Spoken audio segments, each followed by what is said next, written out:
Saya katakan ini karena kerap kita mendengar bahwa dukungan logistik dari bandar-bandar judi ini diperlukan untuk mendukung operasi khusus yang dilakukan oleh kepolisian, dan ini tidak boleh terjadi lagi. Alhamdulillah kita pagi ini masih diberikan kesehatan,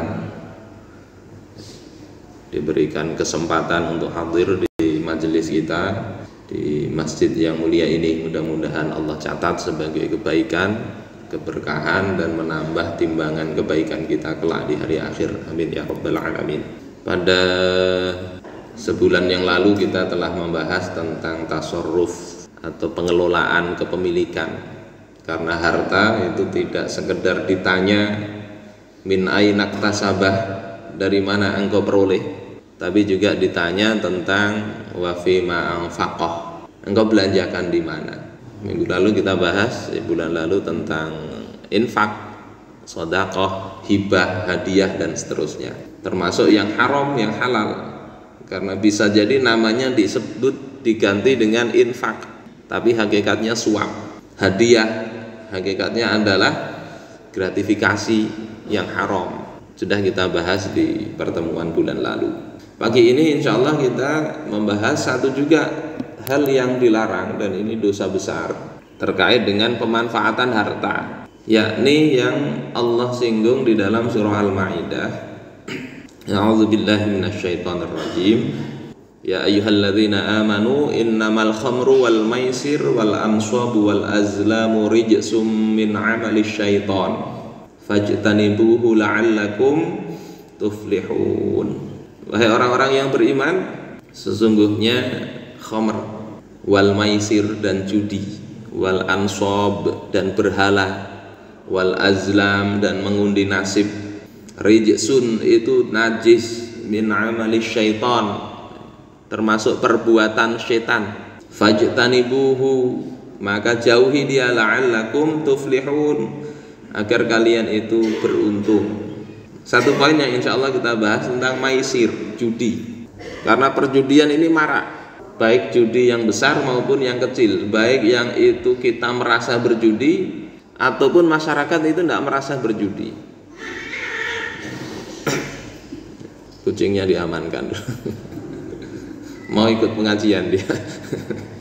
Kenapa ini marak? Ya, ada pengungkapan dari PPATK bulan Agustus lalu 2022, pasca maraknya Verdi Sambo, bahwasanya ada pengungkapan dari PPATK 131 kasus judi. Sebagian mengaitkan dengan konsorsium 303 yang diteliti, dicari oleh Aiman, itu dapat informasinya yang merujuk pada perjudian.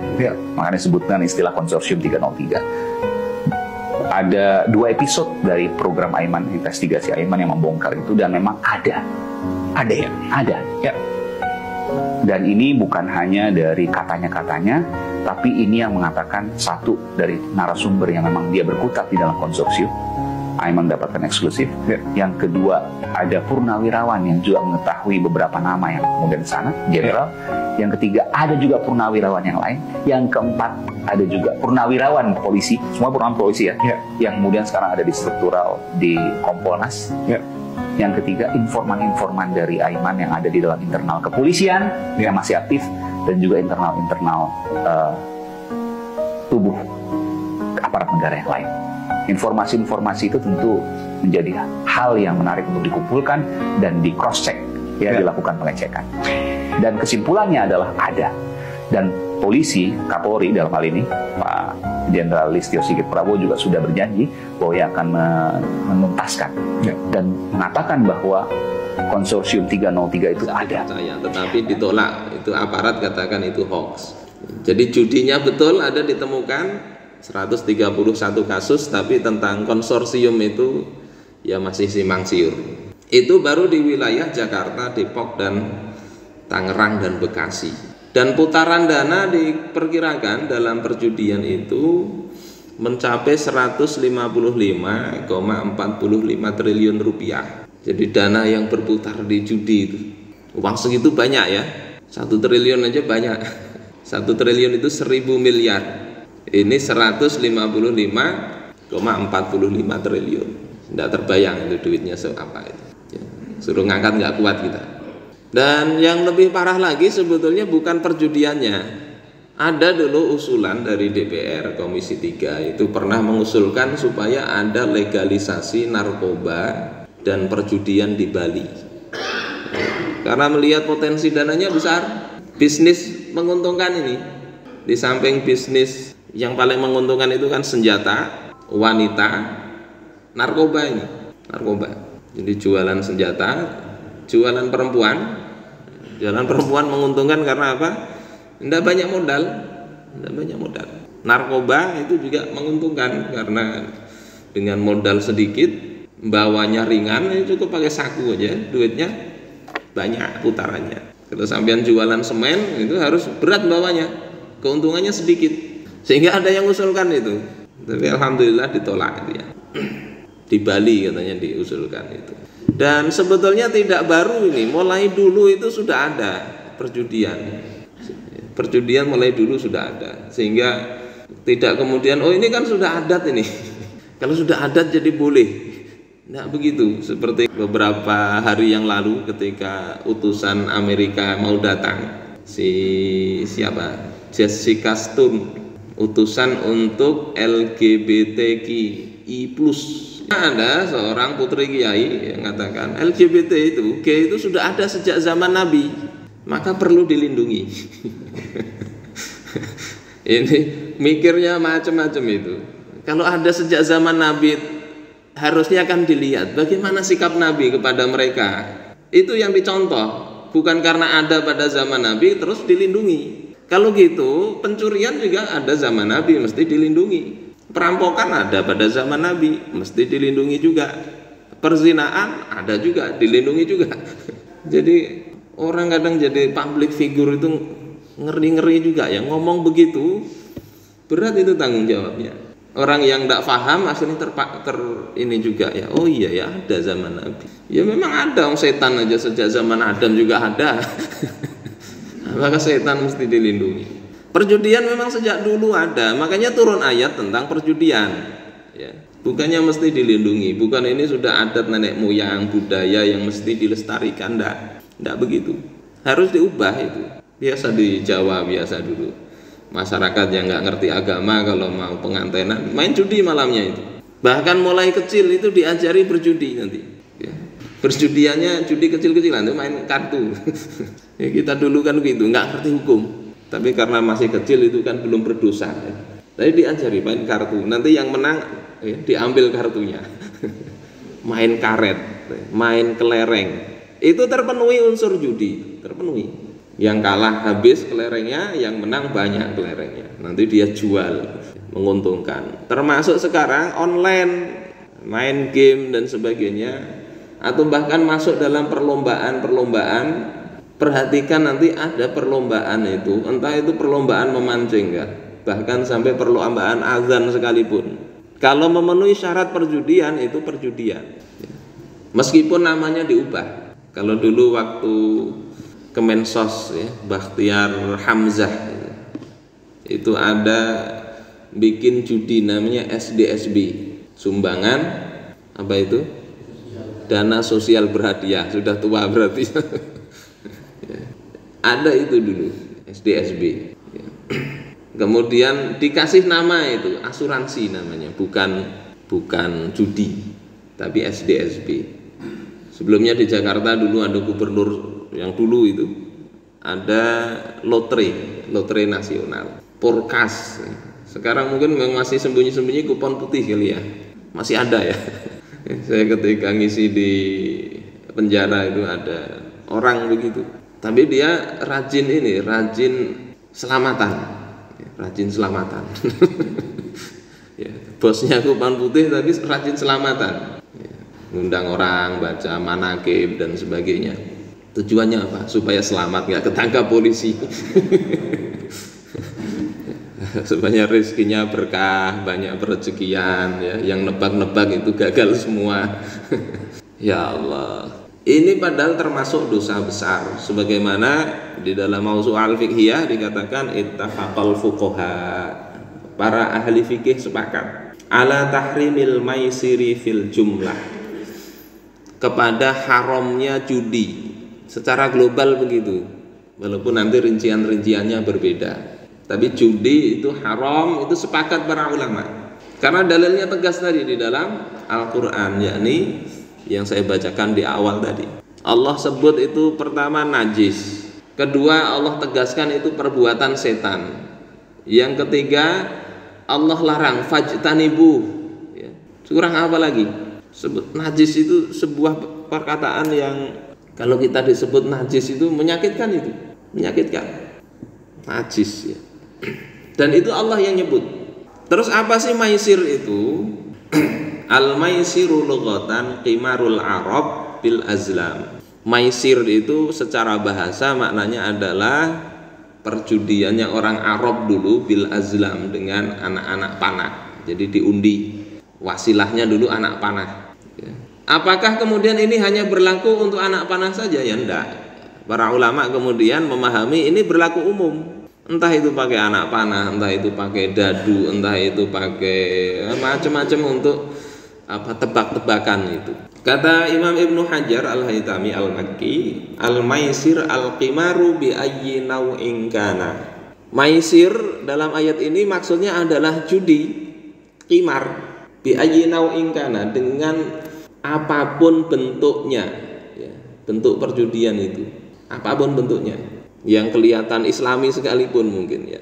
Ya tadi lomba azan misalnya ya, atau gerak jalan berhadiah, hadiahnya nanti memenuhi syarat perjudian, masuk perjudian. Kemudian hukumnya kata Imam Ibnu Taimiyah, inna mafsadatal maisir, karena tadi hukumnya sepakat ulama haram, ini rusaknya itu apa? Ya, mafsadatal maisir a'dhamu min mafsadatir riba. Kerusakan dari judi itu lebih besar daripada kerusakan dari riba. Lebih besar. Li'annahu yastamilu ala mafsadatain, karena perjudian itu mengandung dua kerusakan, rusaknya dua. Yang pertama mafsadatu aklil malil bil haram, kerusakan makan harta yang haram, yang kalau cerita wayang itu sampai orang kehilangan kerajaan. Siapa itu? Si Pandu, istrinya sampai jadi taruhan. Itu dalam kenyataan ya ada begitu. Saya dulu punya tetangga di sana, rumah itu sampai habis itu untuk judi itu. Sudah ketika hartanya habis, tobat dia, tobat, sudah mau sholat, baiklah. Tapi kemudian dapat bisnis lagi, kontraktor dia, ya, dapat bisnis, banyak duit lagi, kumat lagi judinya, habis lagi rumah itu. Jadi bisa begitu perjudian itu. Ketika sudah main, kalah, harta habis itu tidak bisa berhenti dia. Apakah dijual? Apa disandarkan? Bahkan sampai kadang istri. Perjudian begitu. Tidak usah dicoba, percaya aja pokoknya. Kadang tidak percaya saya, coba kayak gitulah. Jangankan main judi ya, orang main game aja bisa begitu. Orang main game itu sampai pematian. Beberapa waktu lalu di tetangga ini, waktu COVID kemarin itu, ada anak-anak SMA itu meninggal. Beberapa hari main game terus, tidak tidur mungkin dia itu. Periksa mata yang ini merah bengkak gitu, saraf matanya kena, tidak tahu kenapa kok bisa, yang jelas meninggal itu. Main game. Kalau dulu di warnet, main warnet, mungkin main game juga atau main apa ya. Orang kalau sudah beberapa hari tidak tidur, mungkin lupa minum, lupa makan, ya begitu. Jadi ini mafsadat pertama main judi itu adalah memakan harta yang haram. Kemudian wa mafsadatul lahwil haram. Yang kedua, kerusakan permainan yang haram. Main-main itu. Idh yasuddu an dzikrillahi wa anis shalah. Karena itu bisa melupakan dari mengingat Allah, melupakan sholat. Wa yuqi'u fil adawati wal baghdha, dan itu menyebabkan terjatuh dalam permusuhan dan al baghdha, perselisihan, permusuhan, perkelahian.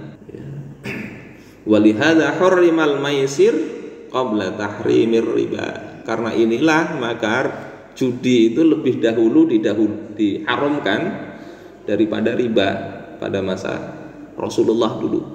Lebih duluan judi diharamkan. Yang Allah katakan innama yuridu syaitanu ayyuqi'a bainakumul adawata wal baghdha'a fil khamri wal maisir. Sesungguhnya setan itu menginginkan untuk menjatuhkan kalian atau menimbulkan kepada kalian itu permusuhan dan kebencian di dalam khamr dan maisir judi itu. Wa yasuddakum an dzikrillahi wa anis shalah, dan bermaksud pula setan itu menghalangi kalian dari mengingat Allah dan dari sholat. Fahal antum muntahun, tidakkah kalian berhenti, kata Allah Ta'ala. Sudah berhenti ampehan sudah. Itu judi itu begitu. Ini haram dilakukan, menghalangi sholat.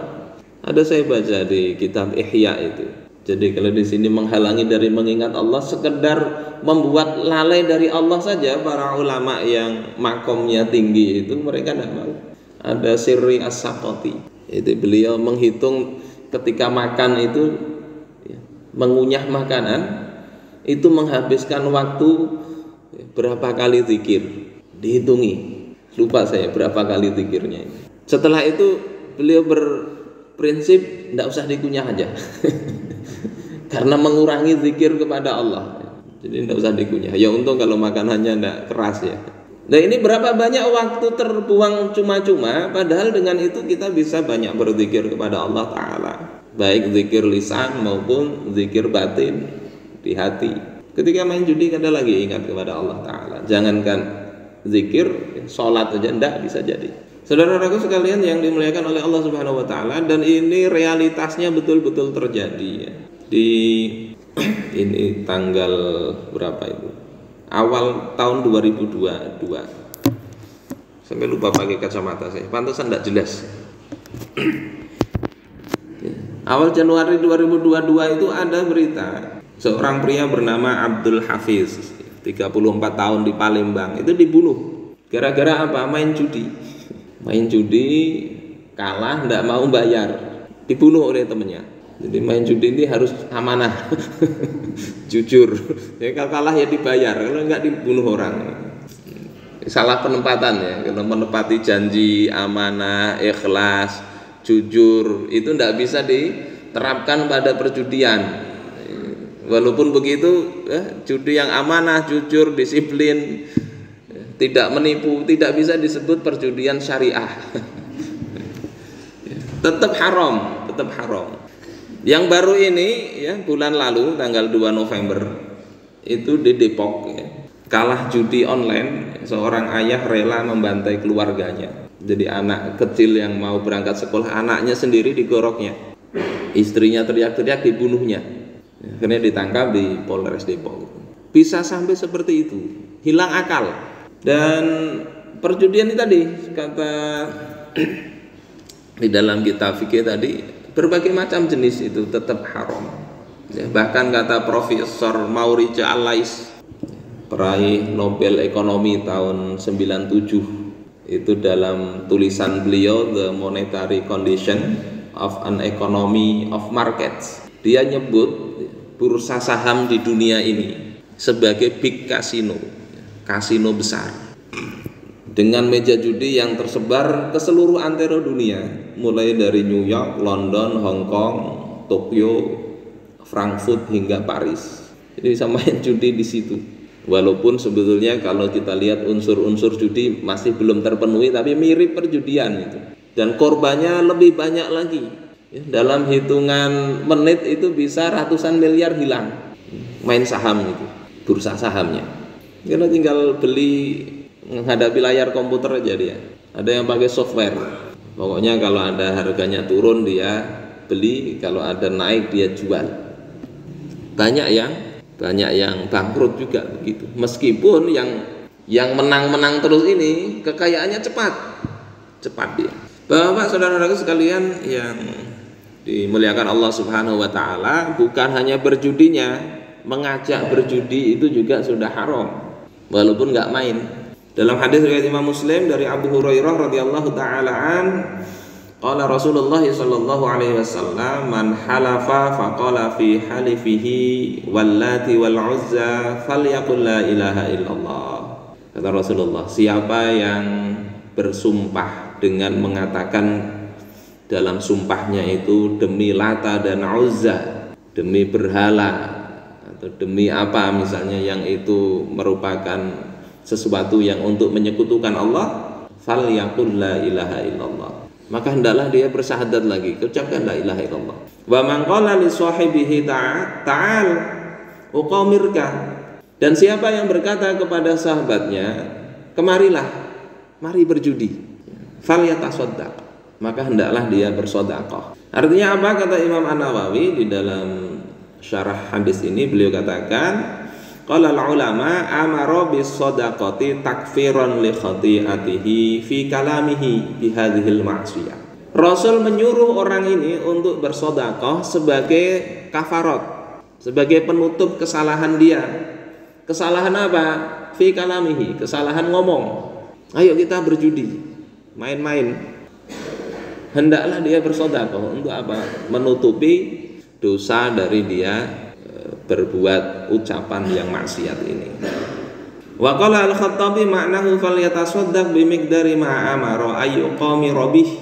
Kata Imam Al-Khattabi, hendaklah dia bersedekah dengan kadar atau sebanyak kadar dia ngajak berjudi berapa. Sedekahkan itu. Tapi Imam An-Nawawi mengatakan yang benar adalah ya, zahir hadis ini tidak membatasi berapa bersedekah. Yang penting bersedekah. Ini sesuai dengan hadis yang lain, apa itu? Yang ittaqillah haitsu ma kunt wa adbi'is sayyi'atal hasanata tamhuha. Bertakwalah engkau dimanapun engkau berada dan ikuti perbuatan buruk itu dengan kebaikan. Tamhuha, niscaya yang baik itu akan menghapus keburukan. Jadi termasuk ngajak maksiat, maka jaga ucapan kita. Saudara-saudara sekalian yang dimuliakan Allah Subhanahu wa taala, terus apa itu judi? Judi itu ada mengandung 4 prinsip yang kalau ini terpenuhi maka itu perjudian. Kalau tidak maka bukan, walaupun agak mirip-mirip, namanya mirip. Maka dilihat 4 hal ini. Pertama, perjudian itu minimal ada 2 belah pihak. Kalau sendirian nggak bisa sendirian berjudi. Siapa sendirian? 2 pihak itu nggak mesti hadir ya, bisa dengan online, bisa dengan berteleponan ya. Kamu nebak ini siapa yang menang, Saudi kah, manakah? Nanti kalau menang bayar, kalau kalah apa? Kalau kalah bayar, kalau menang dia mendapatkan duit dari temennya. Nanti siapa yang jadi imam di sini misalnya? Ya tebak misalnya. Itu bisa jadi judi. Kalau ada 2 pihak yang tebak-tebakan tadi. Jadi minimal ada 2 pihak. Kemudian yang kedua, ada harta yang dipertaruhkan. Yang namanya harta itu tidak mesti uang tadi. Ya bisa barang. Ya, sehingga yang main karet gelang dulu itu ya masuk judi itu. Masuk perjudian. Ya, dilempar ke ujung tembok itu. Ya, yang menang nanti dapat karetnya. Jadi ada harta yang dipertaruhkan. Kalau tidak ada harta yang dipertaruhkan bagaimana? Yaitu sekedar permainan, walaupun tidak judi. Seperti main catur misalnya, main dadu. Para ulama tidak senang begitu. Tidak senang, ada yang mengharamkan, ada yang tidak sampai mengharamkan. Tapi kalau ada yang dipertaruhkan berupa harta, maka jelas itu memenuhi syarat kedua dari perjudian ini. Kemudian yang ketiga, ada yang menang dan ada yang kalah. Ada yang menang, ada yang kalah. Kalau menang semua ya enggak. Bismillah. Ayo kita lomba gerak jalan misalnya ya. Bayar masing-masing 10.000 rupiah. Kemudian dapat berapa itu? Kalau misalnya ada 100 orang kali 10.000 ya dapat berapa? 1 juta. Nanti diundi. Pertama dapat 500, kedua 2,5, ketiga 2,5 misalnya. Habis kan itu duitnya. Maka karena tidak dapat semua ya, maka itu ada yang dapat, ada yang tidak, maka itu perjudian. Jadi ada 2 pihak minimal, ada harta yang dipertaruhkan. Yang ketiga ada menang dan kalah tadi. Kemudian yang keempat, yang menang mengambil harta yang kalah, baik itu sebagian atau keseluruhan. Kalau terpenuhi 4 ini ya judi. Biasanya lebih dari 2 ya. Nah, kalau misalnya lomba mancing misalnya membayar, ya sama sebetulnya lomba mancing, bayar, kemudian hadiahnya dari uang pembayaran pendaftaran itu. Itu bisa selamat dari perjudian pertama kalau ada pihak lain yang tidak ikut bayar tapi ikut dapat kesempatan. Maka ini secara fikih namanya muhallil. Jadi bukan hanya dalam urusan nikah saja, tapi ada dalam urusan judi itu muhallil ada. Ayo berlomba misalnya. Kemudian yang berlomba 5 orang, yang bayar 3 orang. Yang 2 orang ikut lomba dapat ikut kesempatan yang sama, maka itu memang tidak masuk dalam kategori perjudian secara fikih begitu. Atau uang yang dibayarkan itu tidak ada kalah menang, jadi harus 4 syarat ini terpenuhi. Kalau tidak ada kalah menang, ayo lomba mancing misalnya, 50.000 bayar, nanti yang kalau menang saya kasih sekian, kalau tidak ya tidak dapat apa-apa, misalnya begitu. Uang yang untuk mengasih bukan dari uang pendaftaran, maka itu juga tidak termasuk kategori perjudian. Ada sponsor untuk hadiah, jadi uang yang dibayarkan itu murni uang pendaftaran untuk apa, misalnya ya untuk apalah, tapi yang jelas hadiah bukan diambil dari uang peserta tadi.